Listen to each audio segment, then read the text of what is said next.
everybody, and welcome to the last and the most interesting session, Youth Forum #Green.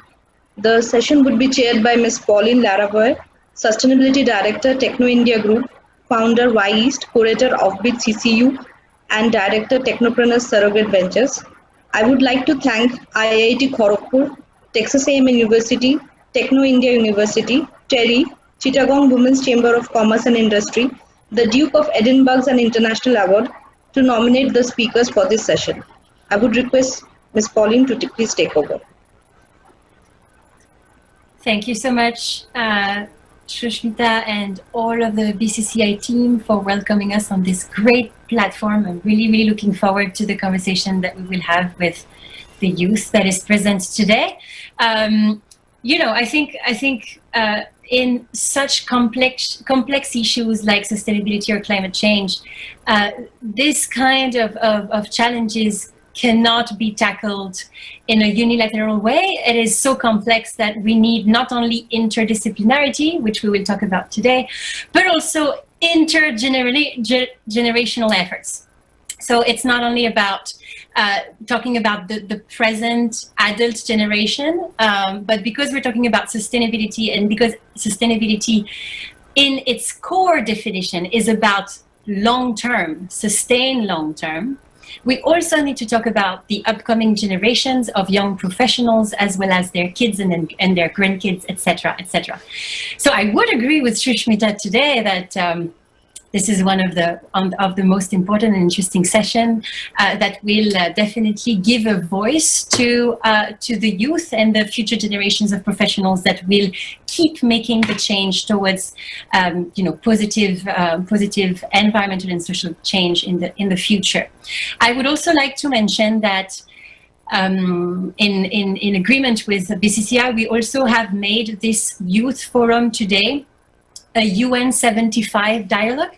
So what a UN75 dialogue is it really embeds itself in an initiative launched by the United Nations in 2020 on the occasion of their 75th anniversary. And so what they have done on this occasion is that they have opened the door to any individual or organization who wants to organize such dialogues, and then invite them to convey the dialogue's takeaways up to the UN so that the global conversation and the global cooperation can actually happen. So what is interesting is all of the main takeaways that will be highlighted during this session will be conveyed to the UN through initiative. On this occasion, I would like to thank, of course, all of the BCC&I team, and also Aparupa, my colleague from Y East, who will be there to take thoroughly notes of takeaways and minutes of this particular meeting today. So, without further ado, I declare the Youth Forum of the Environment and Energy Conclave of BCC&I 2020 open. And just to warm spirits up and to better discover our 7 speakers around the table today, I will just open the floor, or pass on the mic rather, to each and every one of you. And when I do that, I would like you to share a couple of things. The first one is, if you want to add any specific elements to your profile beyond what I'm going to share about you, feel free to do so. Second point, share about how you feel today. Just sharing, you're checking in with everyone. Do you feel hopeful? Do you feel tired? Do you feel hungry? Do you feel excited? Share how you feel. And third, in one sentence, tell us how you would define sustainability, so that we can, fall under the same page and take the discussion forward. So I will first invite Aria to do the same. So Aria is a bronze awardee and current silver award participant from the Duke of Edinburgh's International Award, grade 10 students from the Sanskriti International School in Nepal. You're going to see it's very interesting. Not only the profiles are diverse, but also they are coming from all over the world. So Aria, please feel free to complete your details and your profile. Tell us how you feel and tell us how you would define sustainability. Arya, over to you. Thank you for this, and I don't think I have anything to add to my profile, but I feel really positive and happy and excited today to be here. And sustainability, well, to me, sustainable development is a thoughtful concept that all human beings should live by to reach our needs and preserve the Earth's resources so that it does not run out for the future generations to come. Thank you. That is well put. Thank you so much, Arya. Great beginning. In the very same way, I would call Ramesh over the table to share his thoughts. Ramesh? Hello, everyone. Thanks, Pauline, for introducing me. I'm actually a research scholar from Indian Institute of Technology, Kharagpur, India. And of course, I'm feeling very much excited about this session. And in my opinion, sustainability development or sustainable development has become a very ubiquitous development paradigm. The catchphrase for international and development and international agencies, the theme for different conferences, conference papers, and the slogan for development and environmental activists. However, in my opinion, it is not just a topic of discussion. It is a way of living with a thought process that cares for the well-being and actions that guarantees better future to the intra-generation and intergenerations who deserve equal right to all the natural resources like we are enjoying it today. Just to simply put it, it is a balance between how much I love myself and how much I do value my co-creators and the upcoming generations. Okay, so this idea of sharing resources as well behind what you're saying. Just to complete with Ramesh's profile, he is a senior research fellow at UK India Clean Energy Research Institute under the Department of Electrical Engineering, IIT Kharagpur. So welcome on board, Ramesh, for tonight's discussion. Then we have Meheruba, an LLB student from the University of London in Bangladesh, third country around the table today. Meheruba, how do you feel? Thank you for giving me. I'm from Bangladesh, and hello everyone. I'm very excited as well. This is very unique conversation that isn't being talked about enough. So for me, sustainability is, or sustainable development is finding a viable solution that not only focuses on current problems relating to climate change, but also thinking about long-term interests, so that the future generations don't have to face the harsh side effects that come with climate change. Great, thank you so much, Meheruba, with this this highlight on how the short term and the long term should be thought together. We'll welcome in the virtual room Samantha. Samantha is an undergraduate student at the University of British Columbia and bronze, silver, and gold holder worthy from the Duke of Edinburgh's International Award in Indonesia. So Samantha, over to you. How do you feel and what is sustainability to you? Hello. So I feel really great to be here today. So for me, sustainable development is the ability to produce a significant breakthrough to be used for the advancement of humanity in predominant sectors in a way that does not deplete our natural resources, especially in science. The sustainability that we really need to look up is the environmental sustainability. That's all. Great, thank you so much, Samantha. We'll go to our fifth speaker of the day, Sufyan. Sufyan, who is speaking from Qatar, I believe, still.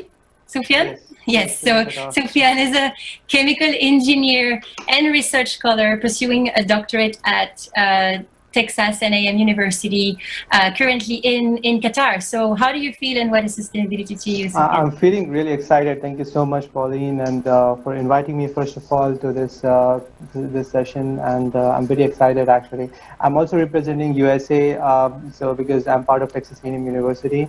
So as per me, the sustainability is basically to preserve the resources of the environment for a long term, and specifically environment, because we are seeing a rapid change in the environment currently, because of the global warming effects. So so first, to prioritize, we need to invest positively into activities in which we can utilize certain things like greenhouse gases in a positive way, so that we can maintain the environmental conditions for extremely long periods of time for our future generation. Great, thank you, Sufyan. So the idea of environmental preservation and conservation is what Right. you're saying. Great. Two more speakers to present. We have Shashank. Shashank, I know you well already. You're a student, a BBA student at Techno India University. Please introduce yourself further if you wish. Tell us how you feel and how about sustainability. Yeah, sure. My name is Shashank. I am doing my bachelor's from Techno India University, Kolkata. And I'm really feeling great about today's talk. I wish to learn a lot from you youth, all the youth who will be talking over here. And about sustainability, it's actually a very difficult topic to define, but I will say sustainability is a concept of creating an ecosystem where resources are utilized in a most efficient manner, which intend to benefit us all without creating negative impact at a much larger scale. So. Great way to put it as well, Shashank. Thank you so much. And lastly, we have Srijan. Srijan is also from India. He is pursuing his MTech degree in Renewable Energy Engineering and Management at Terry School of Advanced Studies. Srijan, over to you. Hello. Thank you for having me over here. It's very nice to see that we are having such a good evening where we are discussing about sustainability. And it's just that I have a bit of mixed feelings because we have been working about, we know what are the impacts of our earth and how our consumption patterns are affecting it. And it's been years that we have come across technologies, but it's just that the advancement that we have done over the years, that has been a bit lopsided. But I'm excited that all the youth together, maybe we can change and the future generations can do even better. And for me, sustainability, like Ramesh has already informed us, is a way of living. So it is the educated decisions that we want to take, and knowing that today and tomorrow we need these resources for a better future. And we also have to take social inclusion into account because everybody do not have the same capacity to carry out the same kind of activities. So that is sustainability for me. Thanks. Thank you so much to everyone. So presenting to our audience, our 7 speakers and panelists for the day. Thank you so much, everyone, for your inputs. It's very interesting to hear, again, I'll try to sum up what you say on the way so that the takeaways are clear, but it's very interesting to hear all of you define sustainability because we realize in the same process that it goes a lot deeper than just being a set of processes for resource sharing, right? You mentioned it's a mindset, it's a theme for conversation, it's a direction it's a collective direction, it's a way of living, it's a thought process. It encompasses both short-term and long-term solutions. It encompasses both environmental and social challenges and solutions as well. It is an ecosystem. It is a set of efficient solutions for optimized use of resources. It is not only about putting technology out there, but also adopting it for better use and share of resources.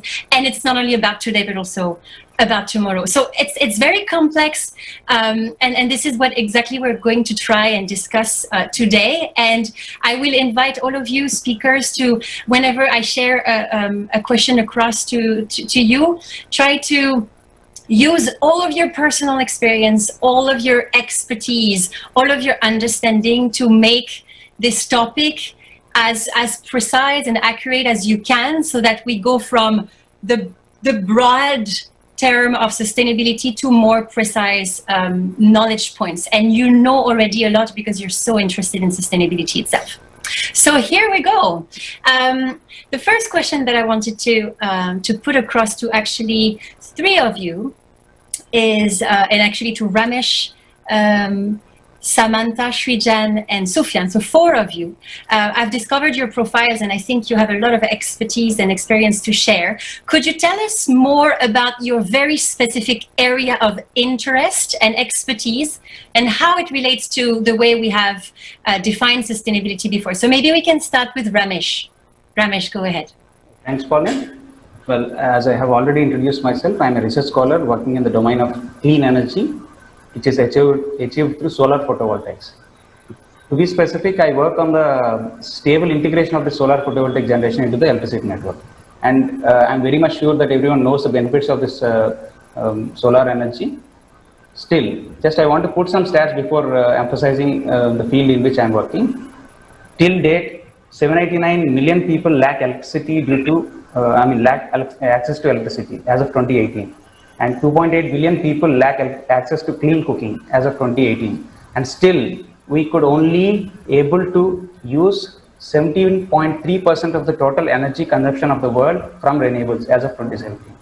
But the path for more and more renewables is still to be achieved. Now, how does this or my research field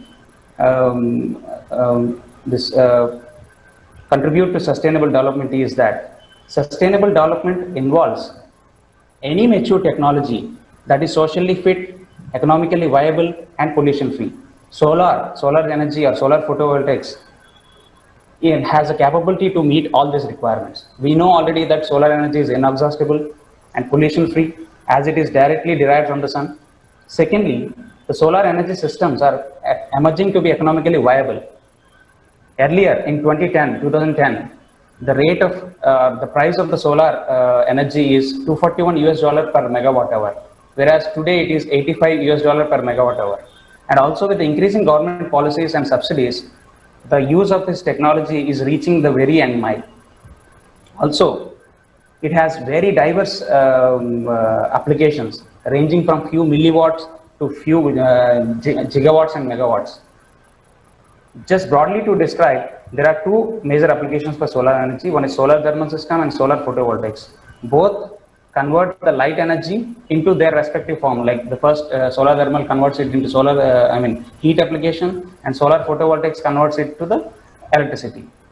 Ranging from different applications like building integrated PV systems, solar farms, floating solar PV plants, solar trees, solar roads, solar calculators, electric vehicles, space applications, and solar lamps and lanterns, solar agriculture pumps, solar refrigerators. So we have diversity in the applications. Economically, it is economically viable and clean. And so I would strongly believe that this research or this area will surely meet the requirements of the self-development goal number 7, where the access for clean, reliable and accessible or affordable energy should be given to all by 2030. Thank you. Thank you so much, Ramesh. Very interesting to understand how diverse the applications are in your field of study and work. Also, the solar energy and photovoltaic sector to me is one of the main examples of a sector that is not only economically viable but also meaningfully and impactfully desirable. So for youth that are looking for a career that combines magically, economic viability for themselves, as well as a sense of meaningfulness and impactfulness into what they do. There's so many technologies and applications and adoption of technologies we need brains for. Thank you so much, Ramesh, for this. I will go to Sufyan. Sufyan, what about your expertise? I believe it's in the ambit of CO2 and CO2 conversion, although I am not technically expert on this. So tell us more about that. So thank you so much once again. So just to reintroduce myself, I'm actually working in the area of CO2 utilization and conversion. So, which falls directly under the category of like global warming gas reduction and the utilization. And we, as we all know, anthropogenic CO2 emissions have increased tremendously since about 20 to 30 years, last 20 to 30 years. And also with the growing demand of human population, also to meet those demands, the CO2 emissions have been increasing, industrial production has been increasing, and very little has been done to curb all those emissions. And so obviously there has been significant development in the field of CO2 conversion, but not to that extent that we can convert the 30 giga tons of CO2 that is already there. So I'm actually working in the field of dry reforming of methane technology. since methane is one of the greenhouse gases, and so the idea is to convert methane along with CO2 into synthesis gas. And synthesis gas is a precursor to produce liquid hydrocarbons via gas to liquid technology called as Fischer-Tropsch technology. However, this technology, the dry reforming technology, has its own challenges. So it cannot be commercialized directly. So I'm working on an alternative technology which I had the privilege of co-inventing. It is called as Cargen technology. So it is stands for carbon generation technology. So what we do here is that we convert the two greenhouse gases, the CO2 and methane, into multi-wall carbon nanotubes, which of course is a future generation material, and also synthesis gas. So combined, this system, we are able to produce multi-wall carbon nanotubes as well as syngas, and it fits directly to the industries in which methane reforming is implemented. So, and with this, we are able to cut down the CO2 emissions significantly. We are able to convert 65% CO2 as well as reduce energy requirements by 50%. So that's tremendous. Great. Is it already implemented? What is the stage of your technology? So yeah, so we are at TRL3 now. We have already proved this technology at technology readiness level of 3. We are actually working and also collaborating with international scientists and a big energy company to put together a proposal to scale it up to TRL6. We are already in talks with that. Great. So hopefully soon. Great. I would suggest, if possible, Angana and Sankalpita, if we can, maybe ask all of the speakers after the session to send some reference links about what they do, about their technology, to follow up with how they evolve in the future and connect for further collaboration. I think that would be a great idea. So thank you so much, Sufyan, for this, and great congratulations for your work. Srijan, do you want to tell us more about your expertise? I think it's related to what Ramesh has presented, but tell us more about your specific work. Well, I have worked in a distribution company for 2.5 years. It was based in UP. So that was a part where I actually got to meet people when we defined SDG 7 about clean and affordable energy and accessibility. So I actually met the people who aren't getting this power, where we declare villages to be having energy access, but it's actually there's a very limited amount of energy. So I see energy as services to be a great future.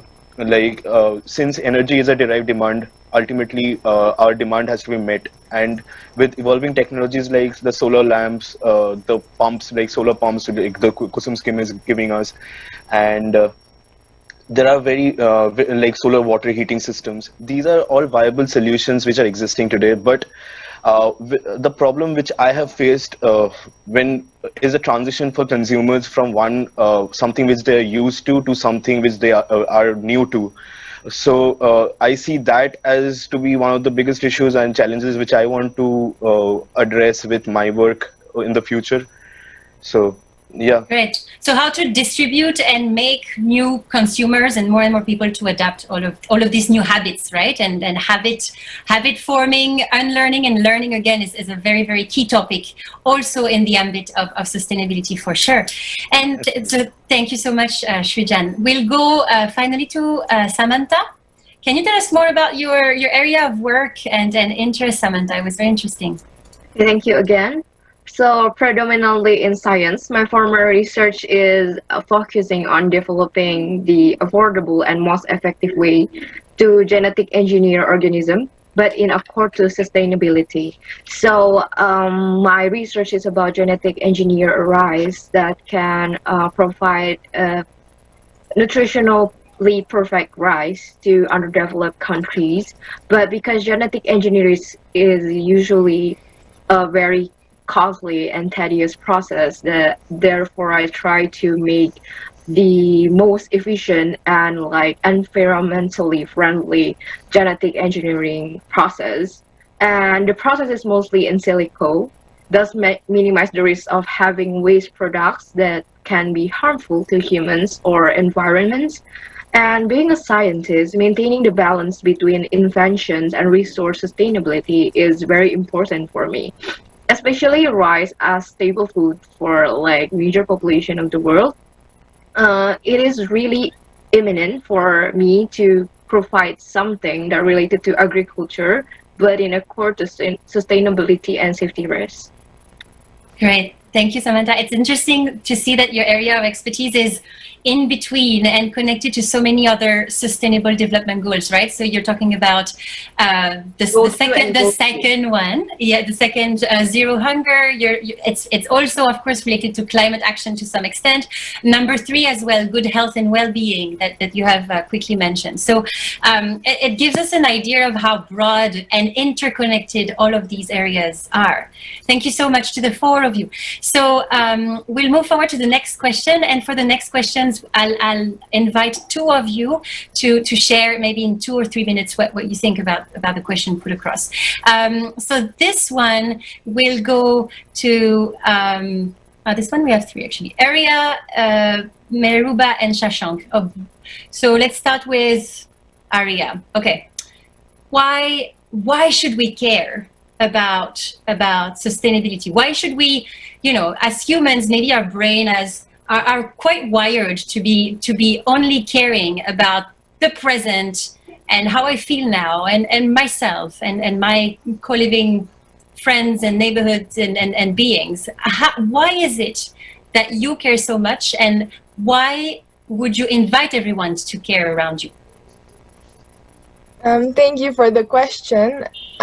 Personally, I'd always admired nature and animals since I was a kid, and it was really hurtful to see that our actions cause so much harm to the environment and animals, and also humans and Earth as a whole. So I thought I was getting more conscious as I was growing up, and I had gotten more aware of the situation. So if I cared, I thought I could change something probably and help our planet as a whole. And it is important for all the people to care, as the Earth is our only home. And I think we all should realize that we have taken a lot from nature, and it is about time that everyone learns to give back. And if we do not care and keep this up, polluting and global warming, I think we might also lose our home. And I want all of us to realize that it isn't too late to know that, and we could contribute and help the Earth. Great, thank you, Arya. Meruba, do you want to add on to this? Again, Pauline, while people of all ages should share a goal in creating a sustainable and healthy planet, I think it is the youngest members of the global population who have the most to win or lose in whether we achieve the targets for sustainable living, because as the future generations, it will affect us the most. And if we don't act now, then inevitably it will only create more problems for us. And one thing that's more important is collective caring, because when we as humans collectively care for something, it's more easier to achieve the goals. Even if we take small actions, in the bigger picture, if everyone's small actions will contribute to a much more big impact. And so every little or big contribution matters when thinking of collective caring. Agreed with you, Meruba. And usually I invite students and people who I talk to really think about the scale of action, right? Of course, if you only consider yourself alone on the planet, which is not a reality in itself, you may just give up because your own individual action are so small. But if you multiply your individual little action times 7.5 other billion people that care and do a little action towards it, this is where massive impact can be achieved. So agreed with this collective responsibility and caring idea that you put across. Shashank, what do you think about that? Exactly, like what I see right now is more people are actually becoming more desperate about their progress, and in the process they tend to ignore how their actions are actually impacting the environment. I was looking at some data, and what I found was very surprising and equally disturbing. It's a data from World Economic Forum, and it reveals that we have already consumed entire year's Earth's resource in just 234 days, and we are still to go for about, let's say, 120 days. You're referring to the overshoot day, right?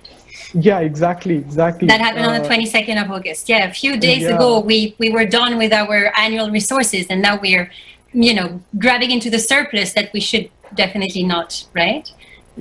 Tap into. Mm-hmm. And that also means that whatever resources we consume further for rest of the year, Earth cannot recover that back. Like even a single fish we catch from ocean, or even a ton of carbon dioxide we emit, Earth is not gonna recover from that. So it's something that's the actual problem, and we have to adopt a sustainable approach for that.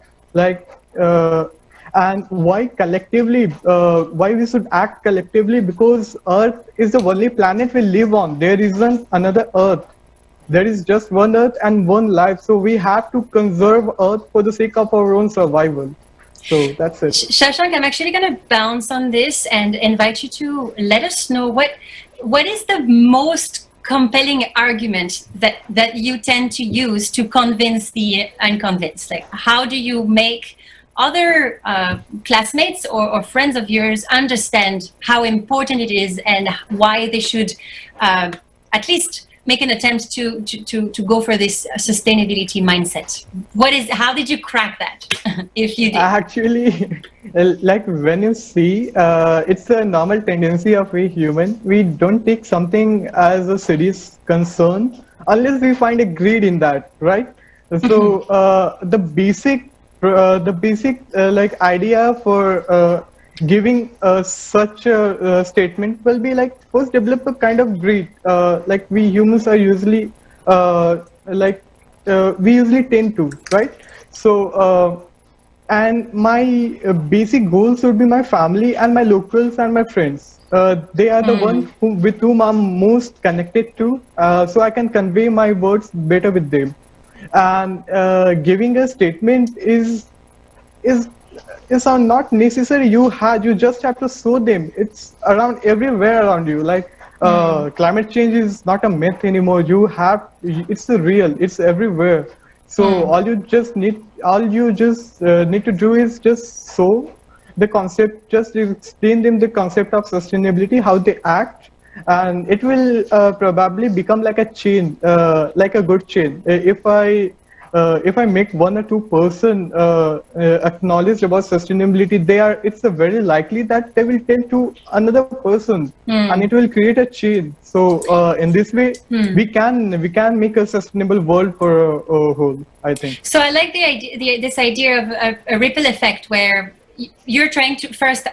I'm sharing a personal conviction here. I think sustainability must start at home. It's not really, it's not going to be very convincing or very powerful if you try to preach a specific set of habits and mindset, if you're not, exercising it yourself. So as you said, Shashank, maybe start at home, start with your very close network of friends and family, and then take on the word.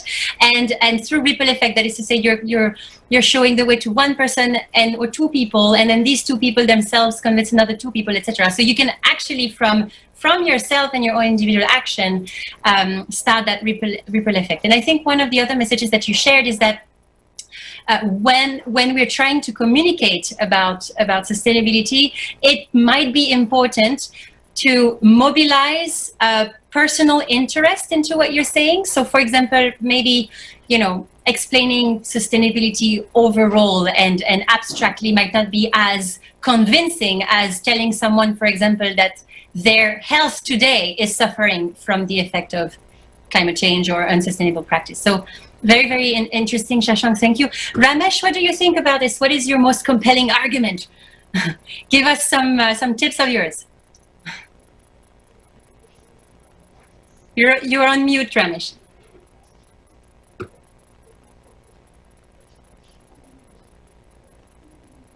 Just sorry.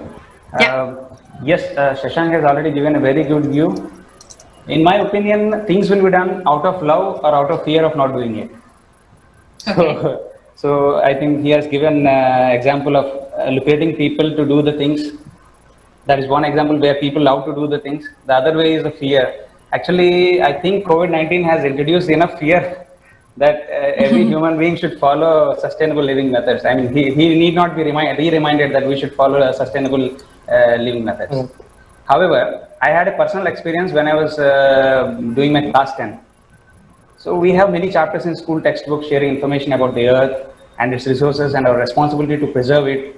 But I never understood or even imagined how things would end up if we do not follow better practices. One fine day, my English lecturer showed a video bite that depicted how life would be in 2030 if we do not follow good practices. The video, of course, is completely made of graphics, but it consisted of skulls, plastic and electronic waste, no water available, hunger-starved human beings, etc. In one word, it is just showing the devastated earth if we do not follow enough good practices. That is what motivated me to adapt better practices. And so I strongly feel that the best method to convince people is to make them understand what would happen if we do not follow the particular actions. That's a great point, Ramesh. There's actually quite a few dialogues that are happening in the space of augmented reality and virtual reality, and how we can portray a specific area in the future using scenario modeling and try to trace it to the future and how it would look if we did not do anything about it. And just to share a personal story here, I convinced one of my friends that it was an important issue when I showed him this documentary. Of course, everyone knows the Inconvenient Truth with Al Gore, and one of the extracts of this movie shows Kolkata, his home city, Kolkata, completely under the water in a few decades if we don't take action. And so this kind of fear of seeing his own home disappearing underwater was quite powerful for him to realize everything that is at stake under sustainability. Thank you so much, Ramesh. And actually, you gave me the transition to the next question by mentioning about COVID-19. So there has been a lot of dialogue about COVID-19 and its effects on climate change and sustainability. Is it short-term? Is it long-term? Is it significant? Is it completely insignificant?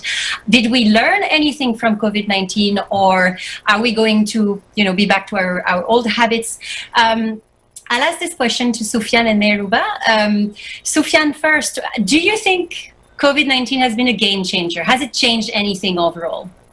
Indeed, definitely. It has been a big game changer. In fact, starting from the way you start your day all the way to how you meet with your friends, family, and everyone.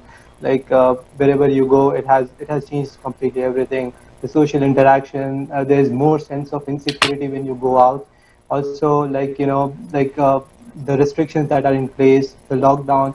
I mean, it has changed things completely, and I think it's not gonna go go away for a long period of time. I even feel personally that it's gonna stay for 2 to 3 years because the way things are happening.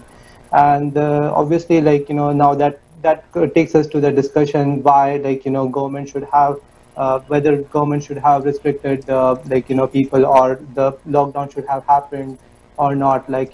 Obviously, it has impacted the production, the liveliness of people, and also for example, there are so many people in the world that are below poverty line, and they are just earning money day-to-day basis. How the food reaches to them, how the medicine reaches to them, if they don't go to work. So such things. So obviously it has long-term effect as well, but short-term I can see that there are also some benefits. Like, for example, people are more hygienic. They have that sense of keeping hygiene. They have sense of wearing face masks, social distancing, and so on. And if they practice that for a long time, let's say for a year at least, then I'm pretty sure that they will continue doing that for a longer period of time. Have you changed any of your personal habits or way of life for reasons of COVID-19? And which ones will you keep long term? Indeed. One very funny thing is that I stopped going to barber, so for the salon. So that's one thing. I started becoming independent. And you guys are going too many times anyway. Frequency of going to the salon. Okay. Thank you so much. So that has stopped considerably, since last 6 months at least. Okay, Yes, good I've been example. wearing a face mask and social distancing. I don't go out unless it is very necessary. So yes, Okay. and we are meeting more on the virtual. Two things that I take away from what you said. The first one is, as you said, maybe this lockdown has taught us to some extent to live slightly more in a minimalistic, need-based kind of way of life, which is important. And the second point that was very interesting is that the COVID-19 pandemic, which is a direct result of the interaction of humans with their environment and therefore calls for the environmental side of sustainability, also has very strong social connections, right? You mentioned that the crisis hasn't hit underprivileged, unstable part of the population more. I mean, at the same level as richer strats of society. So it tends to hit more strongly more vulnerable sides of society. So these social challenges are very interesting to realize, and all of these interconnections. Meheruba, what do you think has the COVID-19 has created in terms of effects and consequences? Well, certainly COVID-19 has had positive changes in the ecological system in short term, like lockdowns have caused people to stay at home and go out less, which has led to decrease in the pollution that comes along with transportation like cars or trains and buses.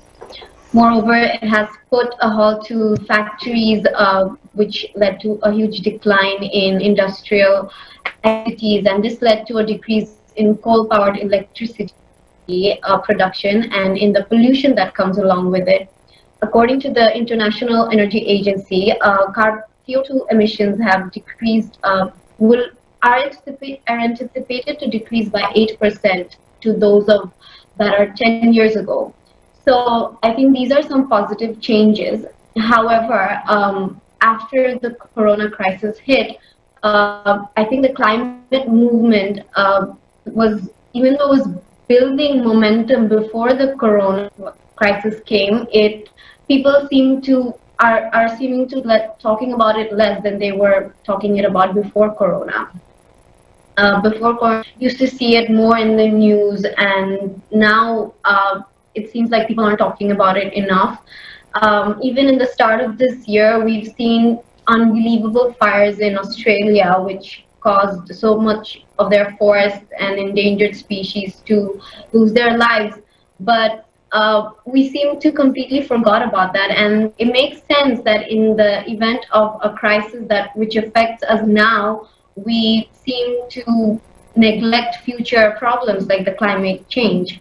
However, that being said, I think the corona has shown us and has taught us that we can limit our the emissions that come from transportations. We can downs, for example, from the emissions that come from factories or transportation. So if every year we implement such a rule that even if for 10 days that people won't go out or factories need to stop their production, then the harmful emissions might decrease to a certain level, even if it's a very small amount. So I think that's a great point that you're raising. The fact that in itself, the COVID-19 pandemic and lockdown first has proved us that we were able of change, which is not so evident right now. And second, has proved, and I was quite amazed to see this myself, that nature can rejuvenate quite fast, right? All of the short-term effects of COVID-19 in terms of CO2 emissions, in terms of rivers replenishing with animals that had disappeared for years and years. It's quite incredible to think how the nature can heal itself and quite fast, and how the fact that we are able to change our habits and behaviors can actually create some change that will rejuvenate nature. So great points. Thank you so much, Meheruba, on this. I will now go to Samantha and Arya for the next question. Let's focus on the youth, which is the generation we are part of. Samantha, what do you think is to what extent does the youth have a role to play in the change towards more sustainable practices? And what are the main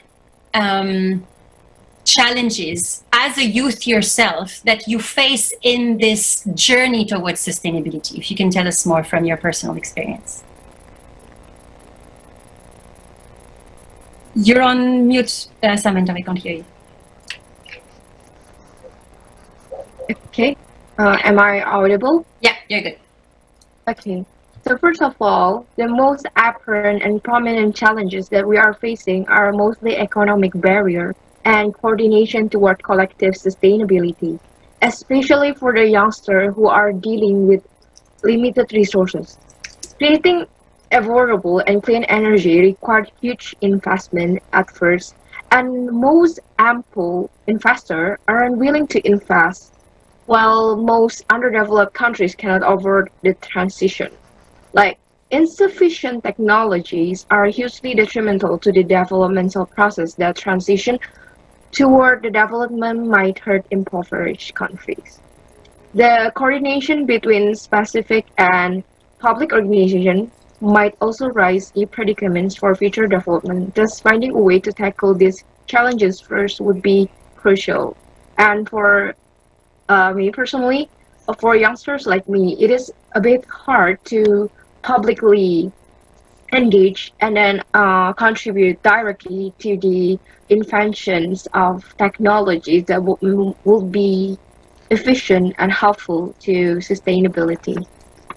So just to follow up on this, what do you think is one boost that you would welcome from another stakeholder that could help you achieve or let's say overcome these challenges? Is there anything that you would love to be able to do, but you can't be empowered to do so? And what is it? How can you be helped? Okay, the first solution that probably would be helpful is by coordinating or like giving opportunity to young people to express their like ability and like their skill in their own proficient subjects, to be able to in some way contribute to sustainability. Like the access for youngsters between countries or between like specific areas is really limited, especially in the circumstances of COVID pandemic. It may be very devastating for youngsters like us who wants to contribute more. So what you're saying is maybe there's not enough open doors for the youth to be able to collectively collaborate with, be it other countries or other generations as well. Not enough, collective cooperation, right? Resources, yeah. Got it. Arya, what would you say about it? What is your point of view on the same? Yes, I totally agree on that. I think the youth face various amount of problems while promoting sustainability, and for my country, I think a less platform, like a small platform, is given to youth for raising their voices or opinions on the matter of sustainability. And also, we also have like a limited amount of resources we can use, and like there are mostly fewer resources given to youth, and their voices are not taken so seriously by adults in my country, and they also kind of suffer from improper education, and I think that is a problem here. And I think more encouragement to youth should be given for raising their voices so that they can contribute as much to the interesting. Yeah.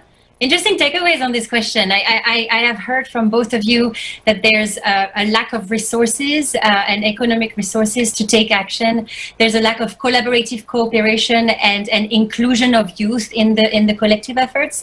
There are also some technology limitations, as well as education and skill-wise limitations that the youth is facing. And final word from Arya, we need encouragement, right, from all kinds of stakeholders. I think it's a slow process, but I've seen more and more often, for example, some companies that would welcome a school student on their board, for example, and I think this kind of intergenerational share of power, a share of voice and expression is very interesting. Based on this, following up on this, actually, I had another question for. I'll address it to Shrijan and Sufyan. If we consider all of the stakeholders, the main stakeholders we can think of, the private corporate sector, the governments, individuals, the not-for-profit sector, all of these, the youth or the older generation, who do you think holds the strongest responsibility? Is it possible to answer this question? Do you have a strong opinion on this? Shrijan, what do you think? Well, I think out of all the options that we are given right now, I think the governments,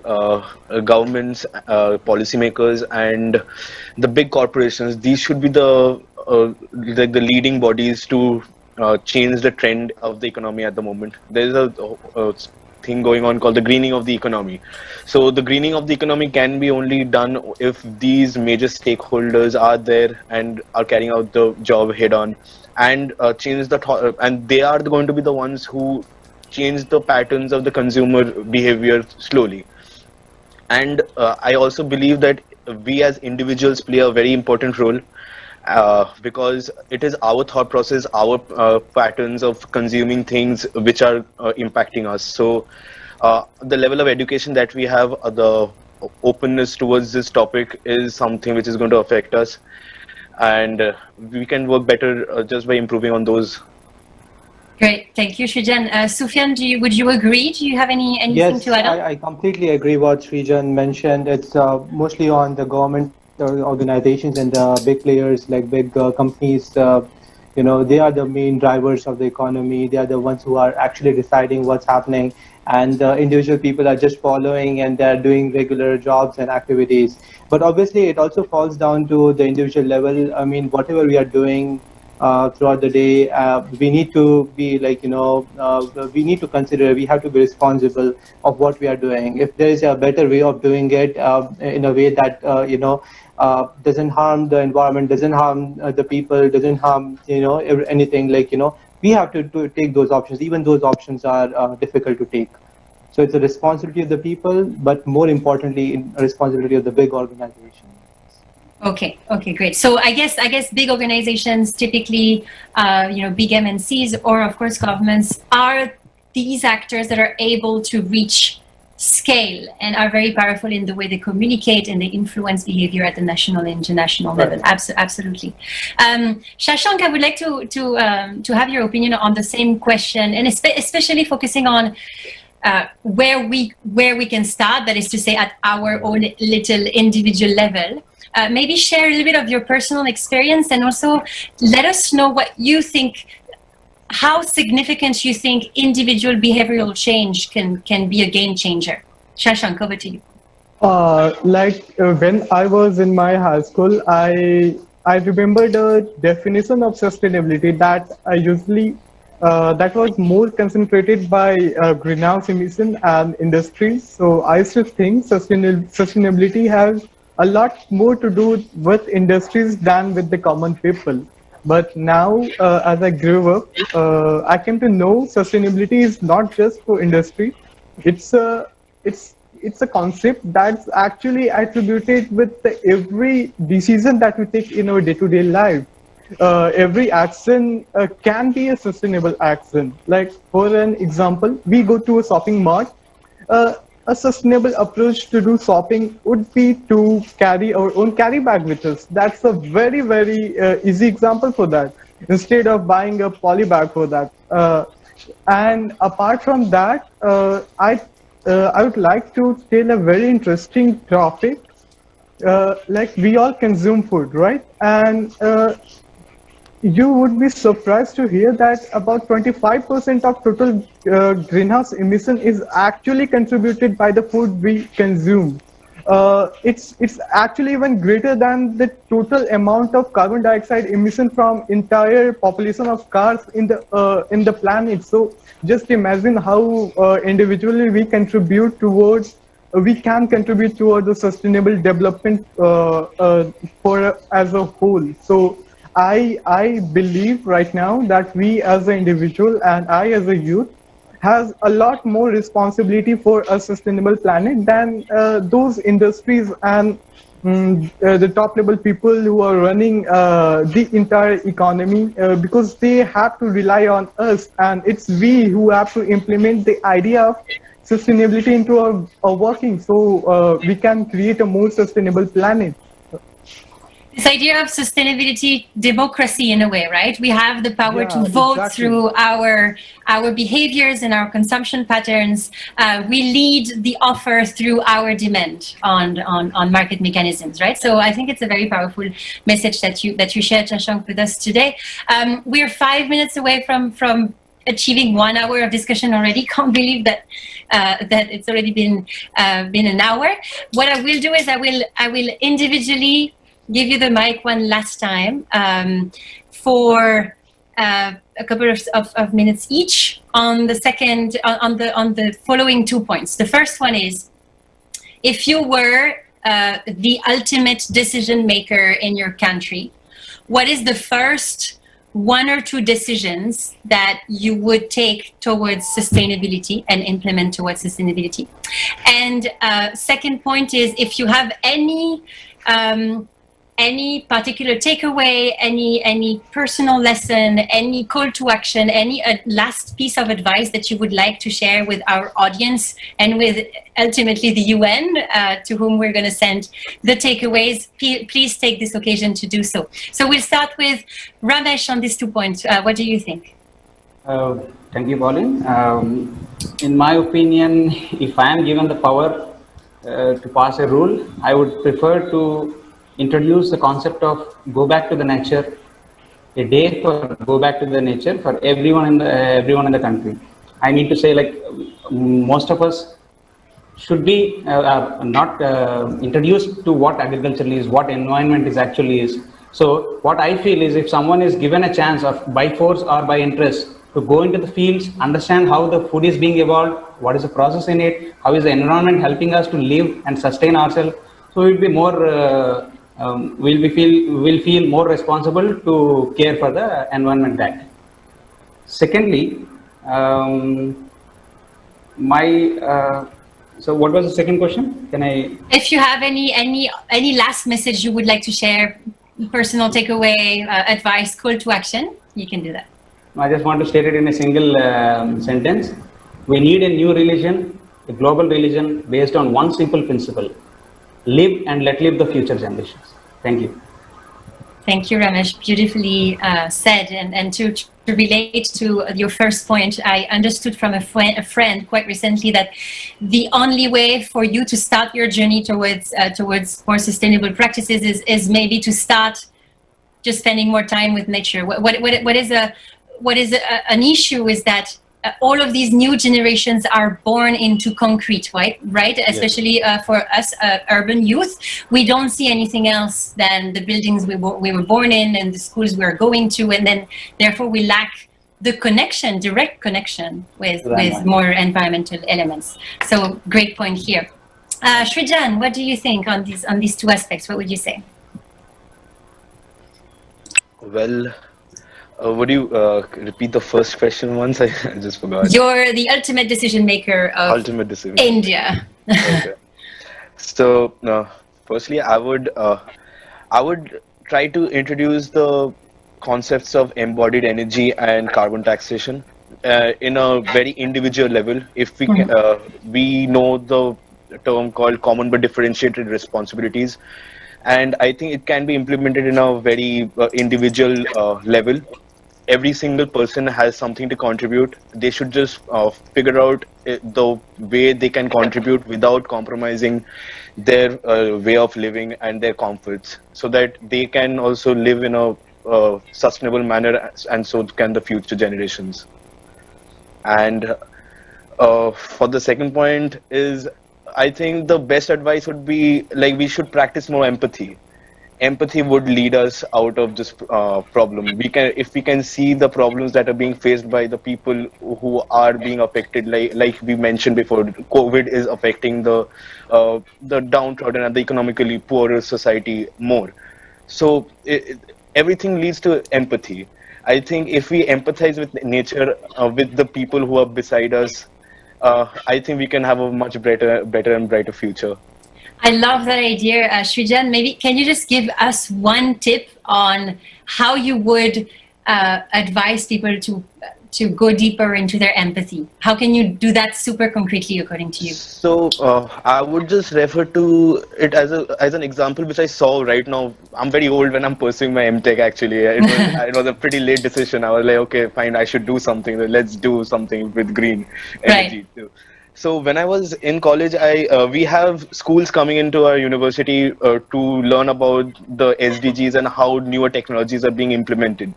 And I have seen a lot of children, they are very educated. They know all the 17 SDGs at the tip of the tongue.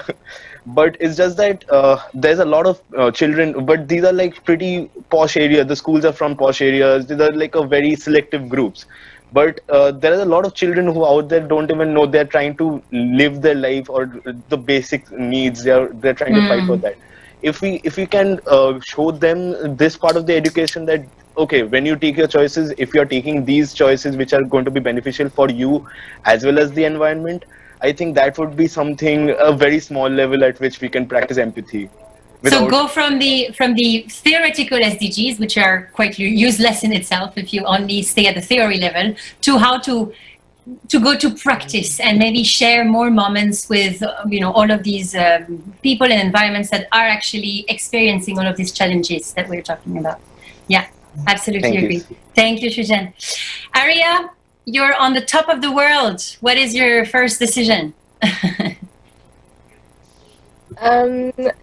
That's a lot, but I think I would introduce a cleaning campaign or a subject from like schools and introduce them to youths, because youths are the pillars of tomorrow, as they say, and I think teaching them from a young age and a small age about loving nature or just taking care of environment results in a big change. I also, as mentioned before, I would also encourage people to practice lockdown in the country for certain times of the month or just years for contributing to the nature, I guess, and to just help the sustainability as a whole, I guess. I actually thought that the work from home kind of habits that were created under lockdown are quite interesting for corporations to embrace in the long run. And I do hope that my own my own organization, and I'm sure it will, I'll convince them, will set up work from home practices maybe for 1 or 2 days a week. I think it's a good practice to set up. And Arya, can you tell us if you have any last message to share with the audience, last piece of advice or call to action? Lastly, I think I would like to say that to conserve our environment, all of our efforts are playing a huge role, and we should not think that they're small and not do it at all. Instead, we should encourage others to do those small bits for the environment, which play a huge role and result in a big solution for the future. Thank you. Thank you, Arya. I agree with you. Everything starts small, otherwise it doesn't start at all, right? So we should definitely give value to all of our efforts towards sustainability. I'll go to Shashank. Shashank, over to you. You're the decision maker. What do you do?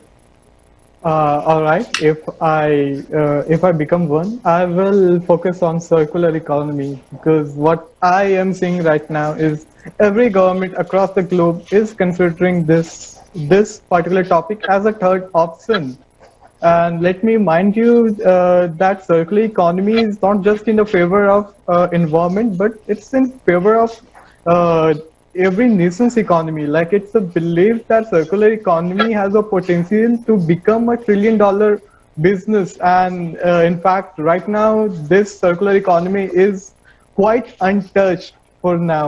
It's not very much explored, and I would like every government across the globe to work on circular economy, because if not now, we have to adopt that in future. And if we don't prepare ourselves from now, it will be even more costlier and even more like time-consuming and hectic problem in the future. So I will emphasize on circular economy.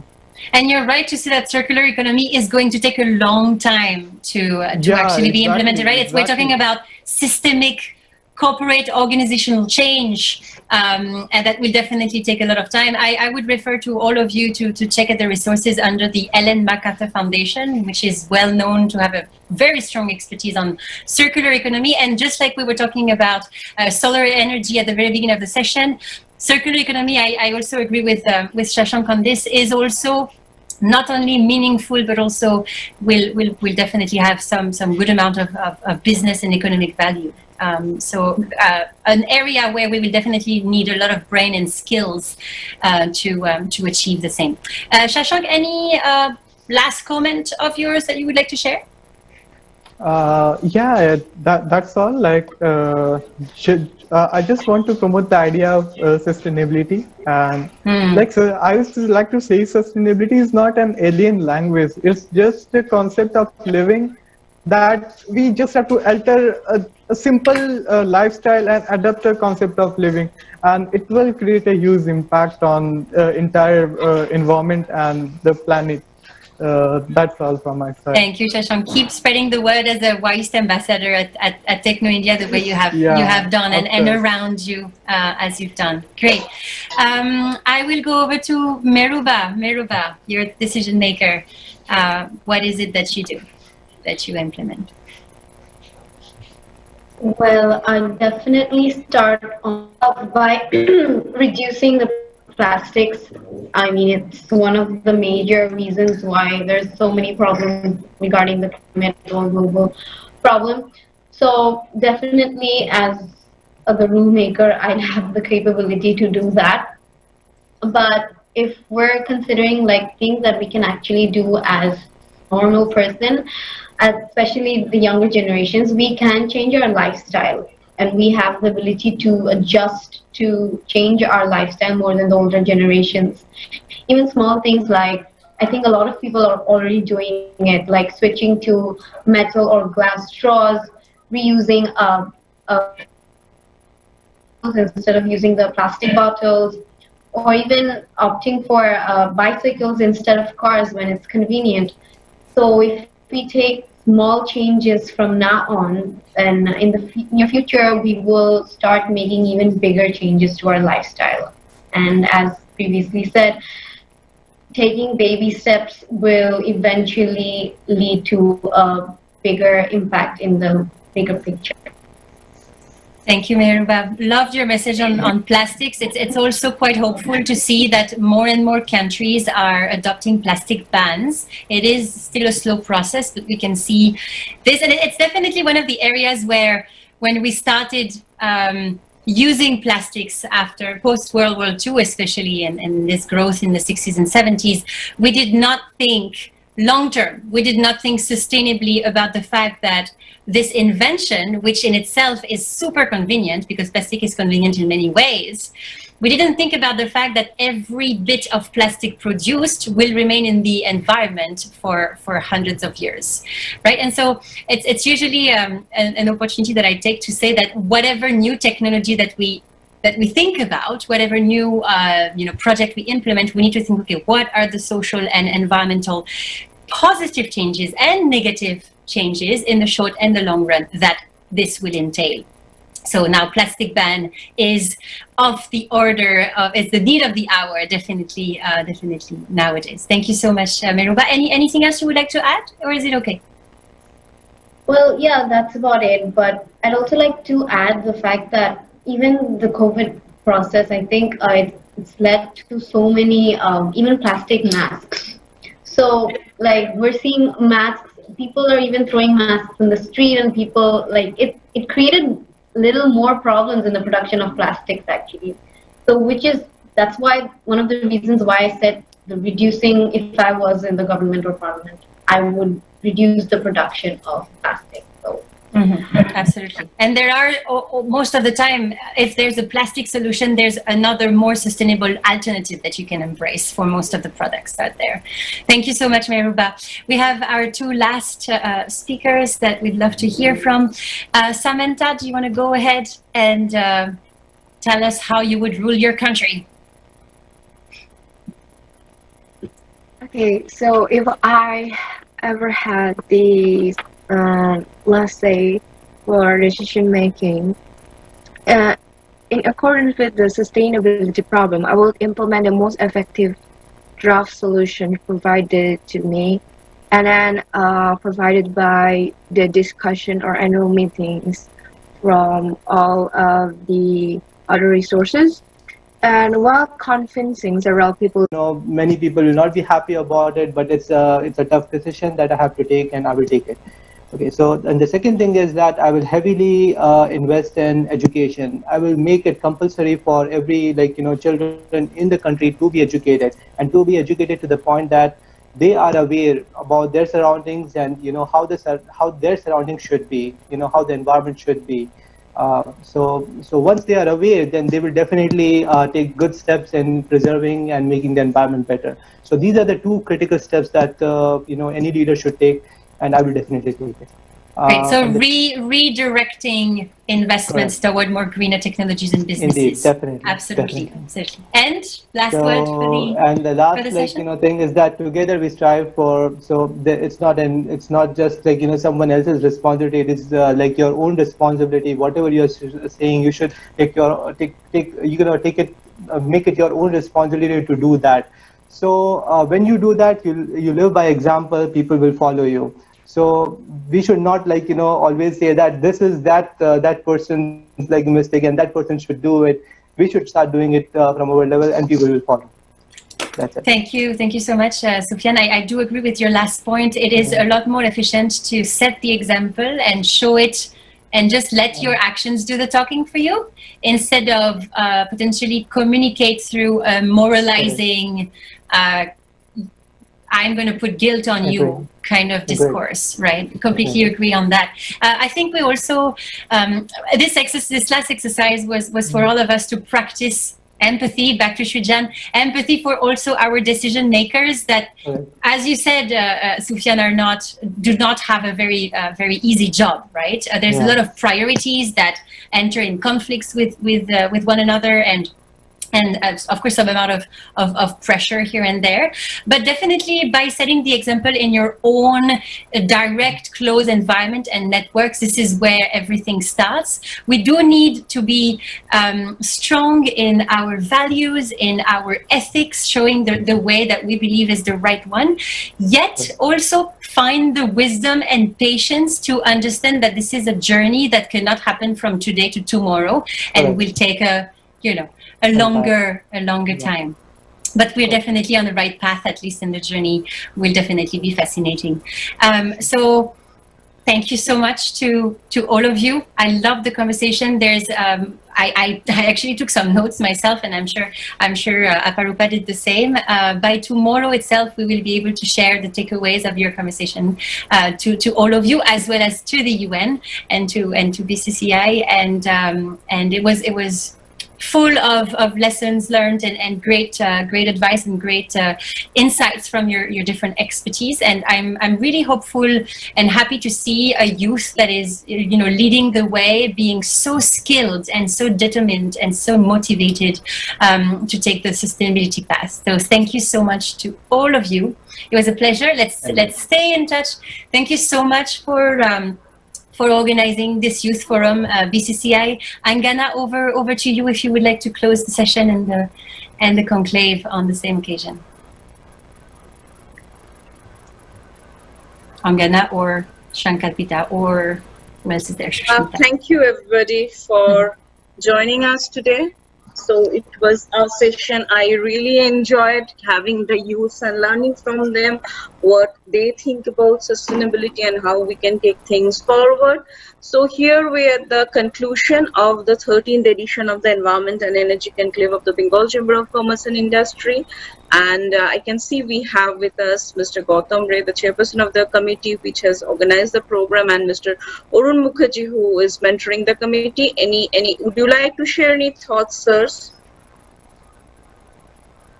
It's this program, youth program, is excellent, and even for us, we have a lot of learning, and definitely looking back the journey what we had, and I am very hopeful with this thought process what this generation is going through.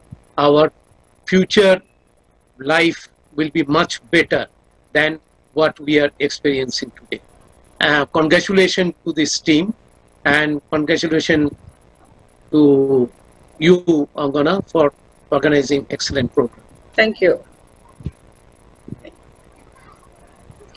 So we close the session here. So looking forward to the next year, having you with us to the 14th edition, maybe virtually, maybe in a digital manner, hoping things will shape up differently in the new normal as we are proceeding. Thank you. See you all. Thank you so much, everyone. Take care. Thank you so much. Thank you, Angona. Thank you. You.